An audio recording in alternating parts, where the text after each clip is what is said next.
Welcome back to the Football Tragics. There's just two of us today. It's me, it's Campo. Campo, how are you doing tonight?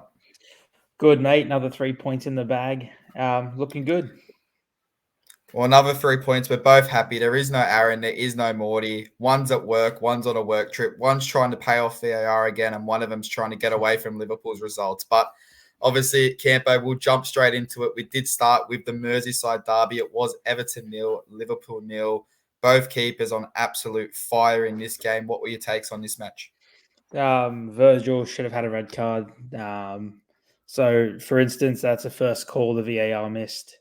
It was just a solid game from both teams, lots of drama. But VAR, I thought was just the officials was just shocking in this game. Started here and it just got worse throughout the week. That offside, I think his hand's offside. That's how I see it. You can't score with your hands, so I don't know how that's given as offside. But I think that's everyone's 50-50 on that call as well. So I guess it's a 50-50. Just go with the attacking team. Stop looking for ways to take goals off teams. Yeah, I mean, obviously, we did see the one, obviously, just to jump in there, we did see the one, obviously, with Rashford, where the advantage did go to the attacking team under that new rule. So, obviously, they've ruled that it wasn't quite close enough to go with the attacking, but continue, what were you saying? I was saying, I'm so sick of VAR looking for reasons to take goals off teams instead of like a 50-50 call. It's just play it on, give goals. Don't rob teams of that celebration and that euphoric feeling they had. It's just annoying. Well, obviously, let's talk about Pickford. Let's talk about Allison. If you had to pick a man of the match, it would have had to be one of those two. Do you agree with that? Yeah, well, Pickford, I think he was the man of the match. He made a lot of saves. I think he was the man of the match. 100%. Obviously, more points dropped for Liverpool. It hasn't been the strongest start to the season. They smashed a Bournemouth and thought it was all going good, but then they came against the Pickford. Okay, yes, he made a few saves, but they still only had 8 shots on target. So there's a lot to still look up for Liverpool. A good point for Everton. It probably keeps Lampton a job for another week, but we'll move on to your boys. It was Tottenham 2, Fulham 1. There was a third goal. Again, it was ruled off from VAR. I'll let you attack this one first. Give me your thoughts on Tottenham and the result. Comfortable. The whole game was comfortable. They didn't really threaten us until we were 2-0 up. Then we hit the post a few times. And then that man again, Mitrovic, he's scoring for fun these days. Already doubled his goal tally since he was in the Prem last. But I just thought it was a real comfortable performance. Crisp, high press. Richarlison got man of the match. He was incredible for us. Unlucky to get his goal taken off, but he deserves something from that game. Yeah, it was an absolute cracking game. Obviously, he did get that goal. It was ruled off from VAR, but I think there's better things to come for him this year. He definitely complements Spurs' front line. But one person I want to ask you about, and it is obviously your star man or one of your star men from last year, it's Son. Do you think Richarlison being in this squad is going to not make Son look worse, but take away some of those stats that he did get last year?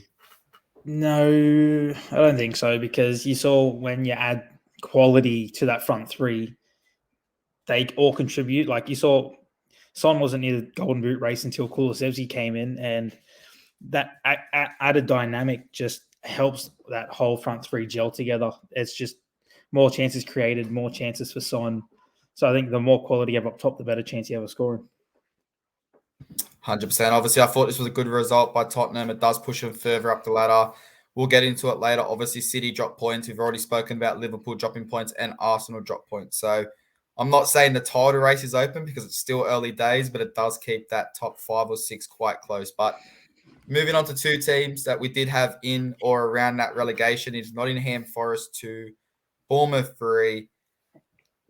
There's not much to say about this match. Nottingham Forest came out. They absolutely blitzed them early. They got that 2-0 lead. And then, yes, you brought in 22, 23 players, but it just didn't look like they had gelled as a team. It looked like you've got a bunch of individuals out there. You're relying on them trying to gel within 2-3 weeks. And obviously, Bournemouth came back, snatched that late winner, and definitely deserved it. What were your thoughts? Yeah, I agree. I thought Nottingham came out of the gate firing. It's got those 2 early goals, 2 goals in the first half. And then I don't know if they thought it's the Premier League will sit back, but they invited pressure and Bournemouth really made it pay. I think Billing scored an absolute worldie. and then just 2 lapses in concentration for Forest really cost them. 100%. And this could be a game that ultimately could decide which team does go up, which team does obviously go down, and which one stays up. So it's a big 3 points for Bournemouth. But moving into another team, it is VAR. I mean, Chelsea 2, West Ham 1. Obviously, Mikel Antonio did open the scoring in the 62nd minute. Chilwell pulled it back in the 76th. Havertz then put him ahead in the 88th. And we had a disallowed goal that we'll talk. Obviously, I'll let you talk about the controversy, but a controversial goal taken away from Cornet in the 90th minute. What were your takes on the match and then obviously that VAR call? I thought the game absolutely turned on its head when Chilwell got brought on. If he's not your starting left back over Cucurella, you've got problems as the manager if you're Thomas Tuchel. Chilwell is 10 times the player that Cucurella is, in my opinion. He offers more going forward and defensively. He's just quicker up and down the pitch, in my opinion.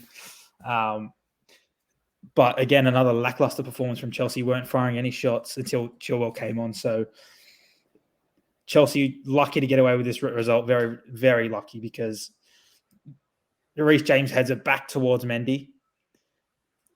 And Mendy makes the mistake first. It wasn't the foul caused the mistake. Mendy made the mistake. So to take that goal off West Ham, that's harsh. That is so rough.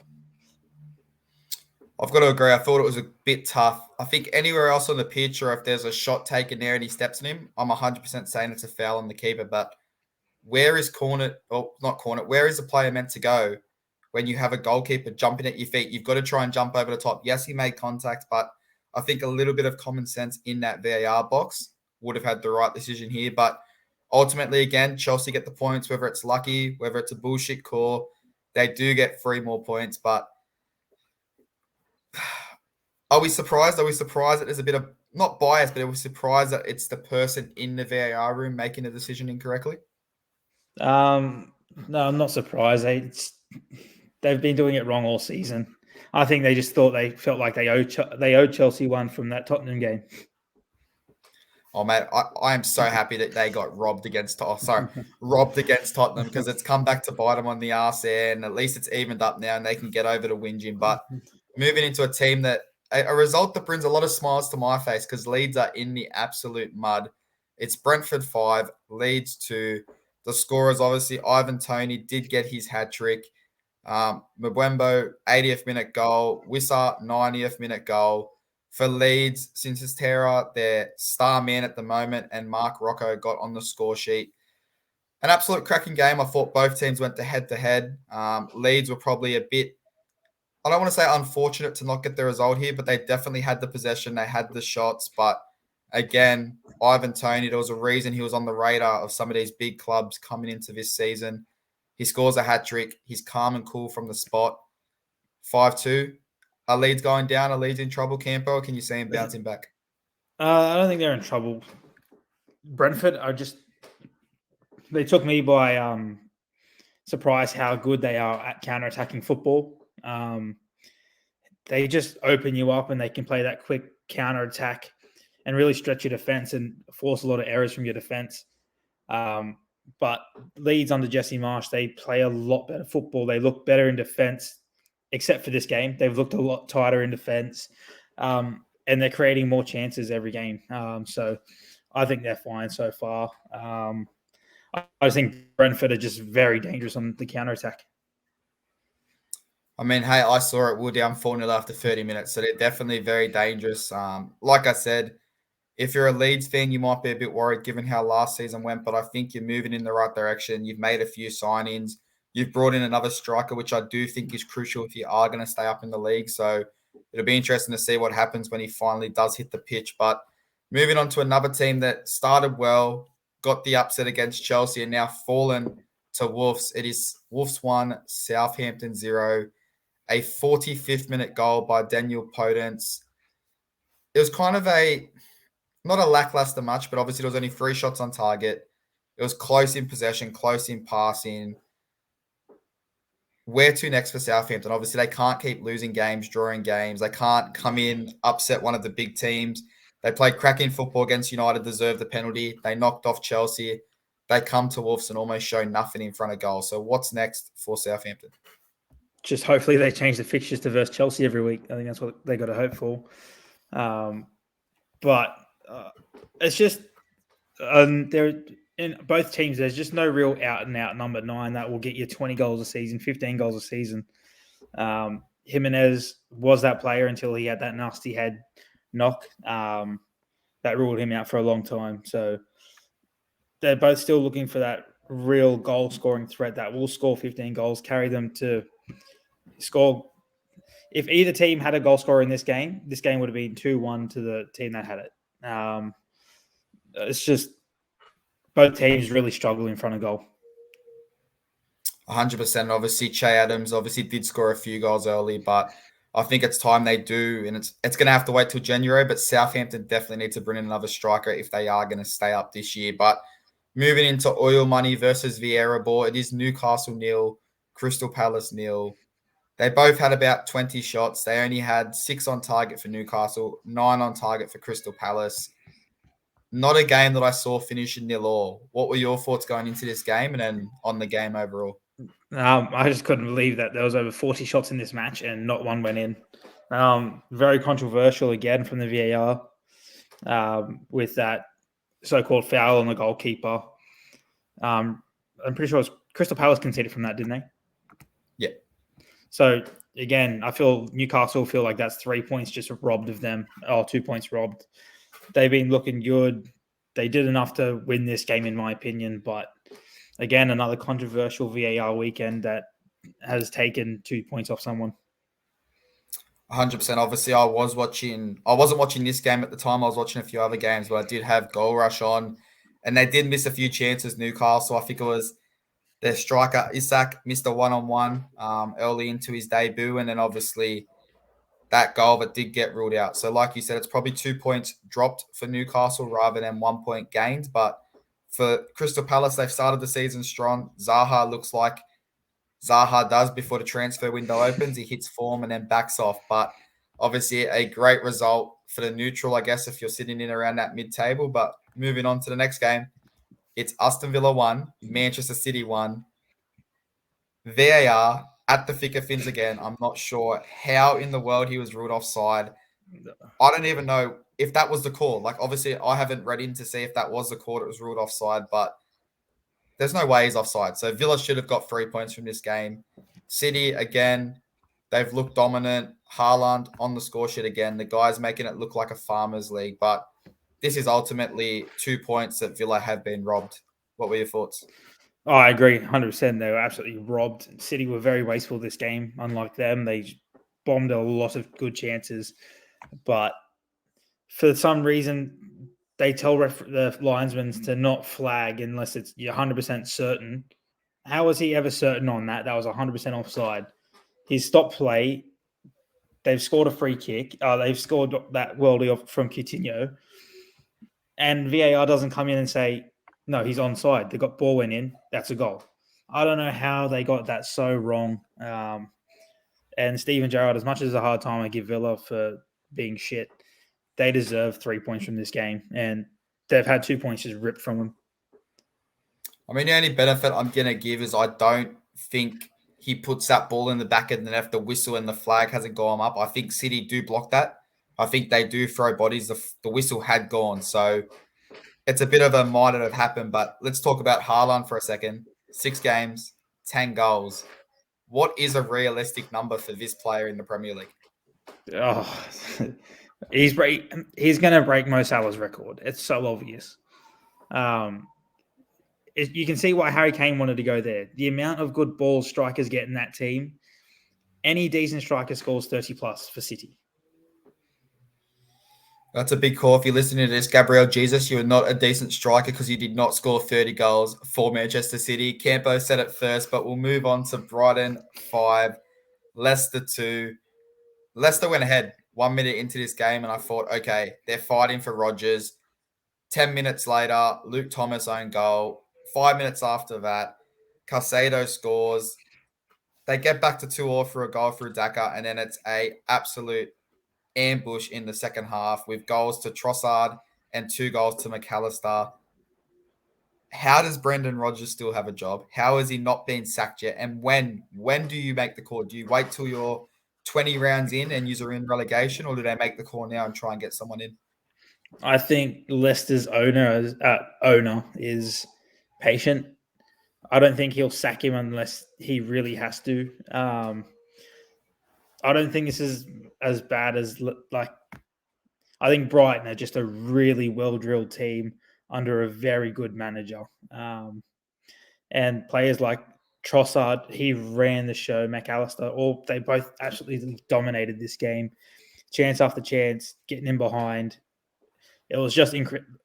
For Graham Potter to lose his best two players and to still be where he is on the on the ladder, it's incredible. That man needs to be the next big manager that comes up.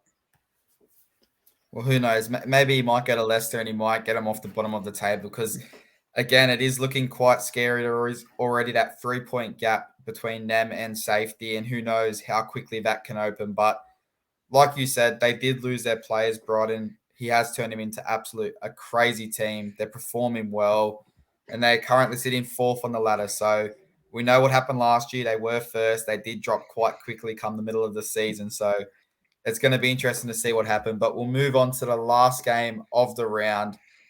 Manchester City. See, I see a win for a Manchester team, and I automatically think it's City. But Manchester United 3, Arsenal 1. Antony, obviously, Martinelli opens up the score sheet. We'll talk about that in a second. We'll talk about the foul. Antony then goes on to open up the score sheet. Saka equalizes, and Marcus Rashford looks back to his best with 2 more goals. I'll let you go first. I'll wrap it up and counter anything you say. Take it away. Martinelli, that for opening goal from Arsenal, it's a foul. He goes through the behind of him. People that are saying VAR robbed Arsenal. Arsenal are just trying to get in the conversation of getting robbed when they weren't, trying to get some attention for themselves because they're a disgrace of a club. And then you can't blame the referee for your defense parting like the Red Sea 3 times in one match. It's shocking defense from Arsenal. Ben White was at fault for 2 of those goals, just not keeping in the line when Rashford went in twice. Just Manchester at the counter-attacking best, just Bruno Fernandes putting balls in straight behind, one-on-one, just comfortable counter-attacking football from United.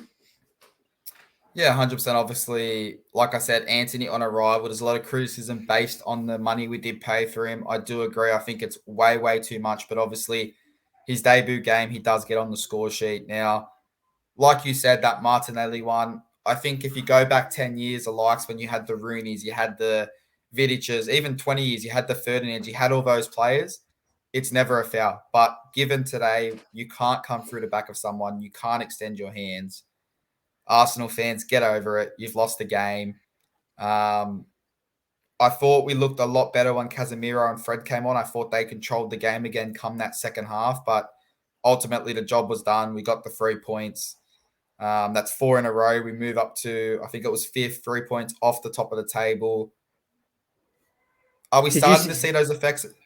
What was that? Did you see the Jesus kick on the United player that went unnoticed? Yeah, obviously, it's a bit of a controversial one. Obviously, they want to talk about the VAR when it comes to the foul, but they don't want to talk about Gabriel Jesus kicking out now. It's a tough one because is the video ref really watching that point of contact when the ball's gone away? Who knows? So what were your thoughts on that? Did you think it was a red? Did you think it's kind of just get over it? It's a red. He's literally just turned. He's getting backed into, and he just kicks him in the back of the legs. If that player goes down and holds the back of his legs, Jesus is off. The fact that he doesn't play on it saves Jesus from that. Yeah, 100%. Obviously, Martinez is an absolute warrior, and he did go off injured, so we don't know if that kick did have a play on any of that. He did come off halfway, hoping it's just cramps. But talking about Martinez, Maguire came on. I think it was 10 seconds into him being on. He gives away a yellow card. He gives away that free kick.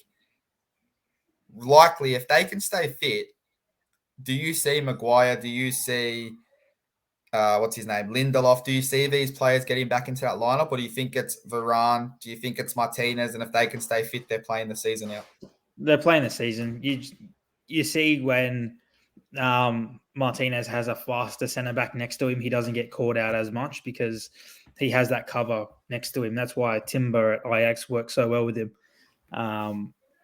So if you're having slow slabhead next to you, you're going to get caught out, and you're going to be made look a lot worse than you actually are. So it's going to be a Varane Martinez partnership. 100%. And obviously, I'm looking forward to it. They've only considered one goal once they've been in partnership together. So it's an exciting time. And I think if anyone's happier than me, it's David De Gea not having to face 755 shots a game. But Campo, that is obviously match day 6 review. It was a cracking round. The games are coming thick and fast. We have Champions League tomorrow, Europa League the next 2 days after that. Then we have the Conference League. There's a lot of football coming up. Thank you again for joining me. And we have been the Football Tragics, and we'll talk soon. Peace.